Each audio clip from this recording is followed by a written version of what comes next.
Welcome back. It has been a long time coming, almost 2 years. A large portion of the damaged part of Blag Road has been reopened up for traffic. Well, I have to tell you something. It's hard to keep your opinion out of this news story. I have to say, I'm so excited. The road is open. Blag Road is open. I can't even believe it. I'm so excited about this.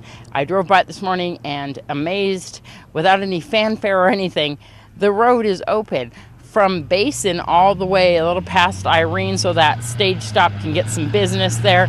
The homeowners here, the businesses are so relieved. I spoke to Commissioner Butch Boraski this morning, who told me that the rest of the road is set to be completed next week. We're hoping that it's going to be all done. The lift stations appear to be repaired here. It was December of 2010 when we had that big rain here, and News 46 went to go investigate and found a bunch of sinkholes on this roadway. I can't tell you the sense of community from the drivers going past here, saying how excited they are that the road is open and we all did it and we came together. And the homeowners don't have to take any more bypasses. There's no more problems with getting to their house with rescue services. And once again, Wolfenstein Construction and all their subcontractors have came together and been able to open Blag Road. This is an exciting moment for everyone. This is Deanne O'Donnell on Blag for News 46. Yes! And the owner of Maverick Saloon, Diane Gibson, sits at the bar crying at the thought of losing her business. Unfortunately, that is what is now happening. The current owners of the Maverick have 1 week to vacate. They have been burglarized 3 times and can't afford to stay open. What they're taking is the money out of the slot machines and just tearing up the place, going through the walls and just destroying whatever, the machines. They've went through the walls how many times now so far? 2 times. And you're hearing that this is the same MO as some other burglaries here in town as well. Yes, I heard it was the video, the tobacco shop, the finance company, Shell gas station, batteries have been taken, all kinds of stuff. So the video that we're seeing right now, we're looking at a person that's coming in approximately a little after 3 in the morning, jumping over the counter and breaking into your machines. About 3:05 in the morning. Yes, ma'am. Did they break in the machines last time? Yes, ma'am. The damage to the machines and the wall repairs are costing quite a bit, aren't they? Oh, yeah. Yeah. The machines is over close to $3 grand. Mm-hmm. The machines, I figure roughly maybe another $3,000 that's been destroyed. The wall, maybe another $1,000. It looks like the same people? Yeah, well, pretty much. The 2 coming in the wall does. Now, the other, they changed their appearance of coming in on the last one. They came through the roof over the beer cooler. It looks like the people might know the place very well. Oh, yeah. Whoever this is knows this place inside and out, knows everything about it. It's probably either ex-employee, but somebody who's worked here for a long time to know how the place is built and everything. What's going on with your alarm system? They know where all the sensors are and they keep dodging them.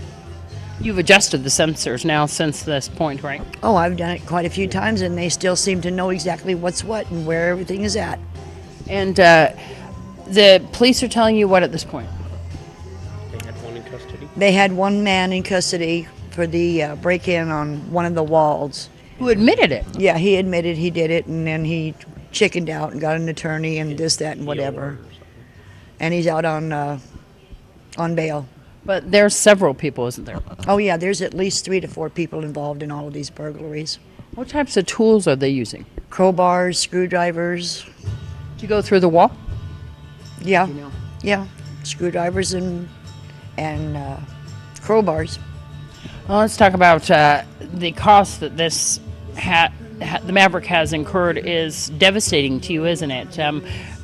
Are you guys going to be able to continue at this point? No, I'm going to lose the bar because of all these break-ins. I can't afford all of this. So I guess over $7,000. It's over $7,000 I've lost, and I just can't. I can't do it no more. You have. And Maverick has not officially shut down. Jan, the old owner, has now taken over the Maverick. By a 3-to-1 vote, it was decided Tuesday that there will now be a limit of 5 dogs or 5 cats over the age of 3 months allowed per household in the Pahrump Regional Planning District. People who keep more than that limit will be required to obtain either a license as a pet fancier or a residential kennel permit, which requires an annual fee and inspections by the animal control officer. I'm here to speak on behalf of cats, domestic and feral. I moved here 22 years ago because it was a safe place to come. And now because I live in Pahrump instead of Beatty or Tonopah, the feral cats that I have welcomed onto my property and spayed and neuter and feed every day with 4 cans of canned cat food and crunchies and fresh water are going to become illegal if you adopt this ordinance. And that's just morally wrong. They haven't hurt anybody. They aren't making babies. They're fed and well taken care of. They lived there peacefully with me for obviously not 22 years, because when I first came here, those cats have passed away. But these ones that I have taken under my wing on my little mini ranch of 1.25 acres with 2 horses and 2 goats and 3 dogs and these cats. And I'm requesting that you not make 5 cats the limit, but let them be, if they're spayed and neutered and they're being well taken care of like they are in Clark County now, in feral cat colonies, let them be legal. Let them live. I don't have any mice, I don't have any snakes, I don't have any rabbits. They do their job, and they're not hurting anybody. So I respectfully request that cats not be limited. But for all intents and purposes, it's a voluntary situation, because you're not going to go door to door and ask to count the number of animals on a person's property. So this is mainly complaint driven, correct?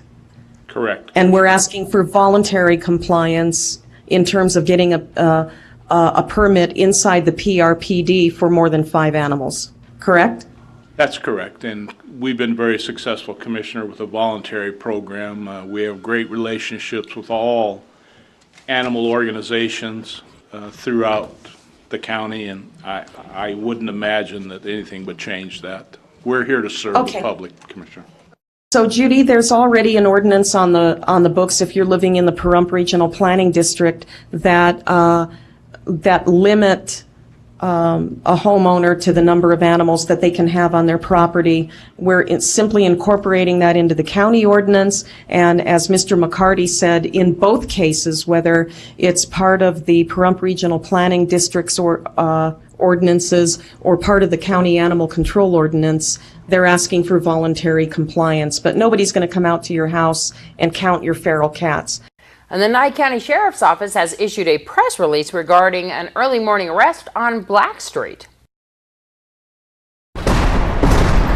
The Nye County Sheriff's Office arrested one suspect just after 3 a.m. yesterday morning for suspicion of burglary and possessing burglary tools. According to the report, an alert neighbor on Black Street contacted the Nye County Sheriff's Office and told them that a vehicle had pulled behind a vacant residence. When deputies arrived on scene, they made contact with the suspect, who is reported to be 35-year-old John Vogan, who told deputies the reason why he was in the residence is that he needed to use the bathroom and that friends had told him that the house was open. Further investigation revealed that the suspect had a lengthy criminal record out of Clark County for theft-related activities.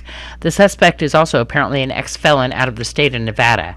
Several items were located and taken into evidence, including a lockpick set. The suspect was arrested and transported to the Nye County Sheriff's Office Detention Center without incident. He's being held on $7,500 bail. This is Deanna O'Donnell for News 46. Folks, a new dentist is opening up here in town. Deanna O'Donnell caught up with Dr. Erica Smith, the owner of a 5-star dentistry. We'll be open Thursday. Our hours on that day will be 10 to 7. We'll be also open from Tuesday through Saturday with select Sundays as well. So trying to offer a variety of times. I know Saturdays and Sundays will probably be big for a lot of our patients, so I'm looking forward to it. That's the thing that I really wanted Five Star Dentistry to be able to set itself apart from everyone that was already here, that we would have times that were, good for the patients, not just good for the doctor. General dentistry, do you have any specialties as well? I do general dentistry. I do a lot of kids, love kids.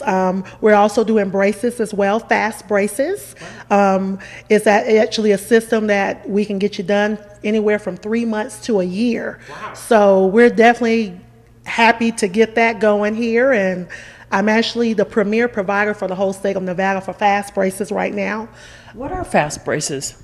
Oh my gosh, I'm so glad you asked about that. It's actually a revolutionary technology. It was started in Texas by Dr. Tony Viazis. It allows us to be able to do it faster because of the way it moves the teeth. It moves them all at one time, the crown and root, as opposed to traditional braces where it will move the crown first and then it moves the root. And so we're able to offer lower pricing. We are, so they can expect just to give us a down payment, and then we can break the rest into payments. If they have insurance, we can use the insurance and then break the rest up for them to make it very affordable. Is that more painful? No, actually it is less painful. Wow. So and less discomfort. So I'm just excited to be able to be a provider for them and give it to the whole state of Nevada, especially Pahrump. Let's talk about yourself, a little bit about you. Oh my gosh, my name is Dr. Erica Smith, and I have been in the Nevada area since 2008. I worked for a lot of other people, decided that I could do more about opening my own practice, and I've had a little bit of experience in Las Vegas, and I decided that Pahrump was a great area to come to, had a great need for good providers, so I definitely fit that bill, and so here we are. I'm originally from back east. My hometown is St. Mary's, Georgia, so I'm a good old Southern girl from a very small town, so I'm really enjoying Pahrump. I'm enjoying the small town feeling. It feels real good to me. Insurances. We accept all insurances and Medicaid, because I know a lot of people ask me, do you accept Medicaid? Absolutely. Wonderful. And for more information or to schedule those appointments coming up this Thursday, which phone number? The phone number is 775-629-4000. And we're right here at 1430 Calvada, Suite 300. Correct. We are 1430 East Calvada, Suite 300. Come down and see us. We would love, give us a call. Give us a call, 775-629-4000. News 46's Week in Review will return in just a moment. Stay tuned.